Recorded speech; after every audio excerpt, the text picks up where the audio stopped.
Наближава Коледа, вълнуващи мигове с семейството, вълнуващи мигове с музиката и вълнуващи мигове за хора на софийските момчета, възобновяващи своята дълголетна коледна традиция да отбелязват този прекрасен, магичен празник. Коледният концерт на хора на софийските момчета тази година ще се проведе на 23 декември от 11:30 часа в залата на Националната музикална академия професор Панчо Владигеров. Входът е свободен.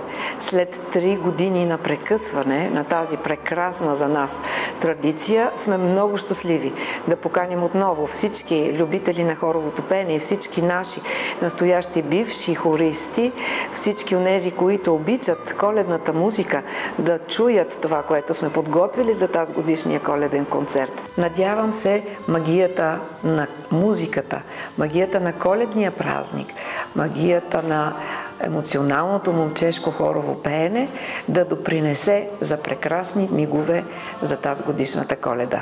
Заповядайте!